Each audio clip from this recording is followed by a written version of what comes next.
دین اسلام کو میں نے قبول کیا، دین اسلام کی چاشنی کو میں نے رس کو لیا، اور میں نے دین اسلام کو اپنے گلے میں توق بنا کر میں نے پھولوں کا ہار بنا کر سجایا۔ جیسے جیسے اسلام میں داخل ہوتا گیا، نام بلند کرتا گیا، اور پھر کیا ہوا کہ اگر دریا بھی سوکھ جاتے، دریا بھی خشک ہو جاتے، عمر بن خطاب کے دبدبے اور خوف کا یہ عالم تھا۔ میں جہاں سے گزر جاتا، شیطان وہاں سے نہیں گزرتا تھا، ابلیس کا وہاں سے گزر نہیں ہوتا تھا۔ ابلیس ڈر گیا میرے نام سے، عمر کے نام سے، گھبرا گیا، خوفزدہ ہو گیا، پریشان ہو گیا۔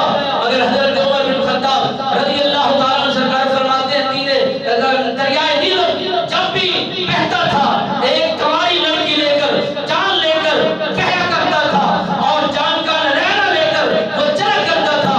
حضرت عمر بن خطاب رضی اللہ تعالیٰ عنہ سرکار تک یہ بات پہنچی، آپ نے فرمایا کہ عمر کا دور ہو، عمر کے دور حکومت ہو، عمر عدل کرنے والا ہو، عمر بن خطاب سرکار کا نام چلتا ہو، اور یہ دریا جان لے، ایسی بات نہیں ہو سکتی۔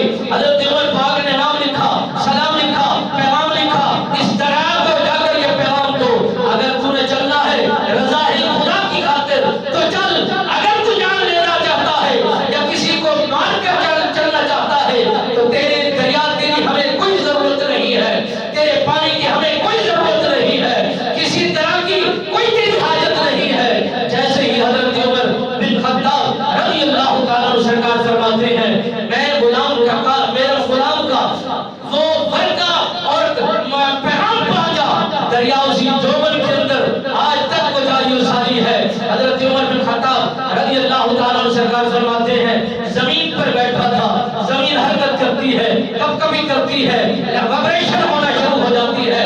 حضرت عمر بن خطاب رضی اللہ تعالیٰ عنہ سرکار نے اپنا سیدھا پیر زمین پر مارا اور فرمایا، اے زمین بتا تو صحیح، تجھ پر عمر کے دور میں کون سا انصاف نہیں ہوا، تو اتنا کانپ رہی ہے، کب کبھی کا شکار ہو چکی ہے۔ حضرت عمر بن خطاب رضی اللہ تعالیٰ عنہ سرکار فرماتے ہیں، پرندے بھی ہمارا نام مانا کرتے تھے، درندے بھی ہمارا نام مانا کرتے تھے، انسان تو انسان، جانور بھی ہمارا نام مانا کرتے تھے۔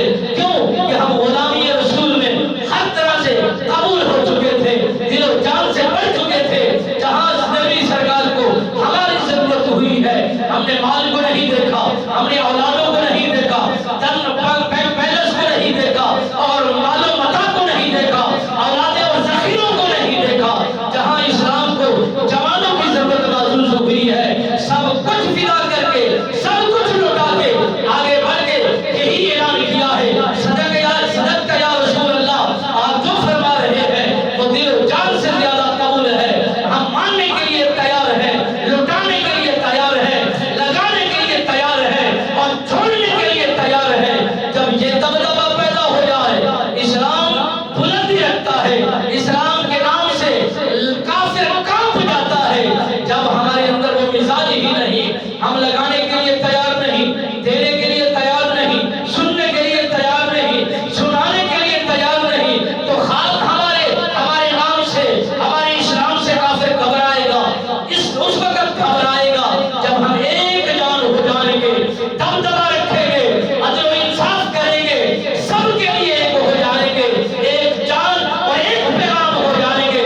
اس وقت نام بھی بلند رہتا ہے، پیغام بھی بلند ہو جاتا ہے، دبدبہ و خوف سب پر مسلط ہو جاتا ہے۔ یہ تب بنتا ہے جب غلامی رسول میں جان ہی قبول ہو، جان ہی منظور ہو، یہ زبانی اور کلامی نہ ہو، اور یہ عملی طور پر پوری طرح کے ساتھ تیار ہو۔ اس وقت خدا کی رحمت بھی آتی ہے، خدا کا فضل بھی ہوتا ہے، خدا کی نصرت بھی آتی ہے، خدا کی عنایات بھی آتی ہے۔ ضرورت محسوس ہو تو پھر خدا کے عرش کے ملائکہ بھی انہیں کی مدد کرنے کو آتے ہیں۔ دعا ہے مالک بے نیاز، ہمیں دین اسلام کے مطابق اپنی زندگیوں کو خوبصورت بنانے کی توفیق نصیب فرمائے۔ آمین ثم آمین وما علینا الا البلاغ۔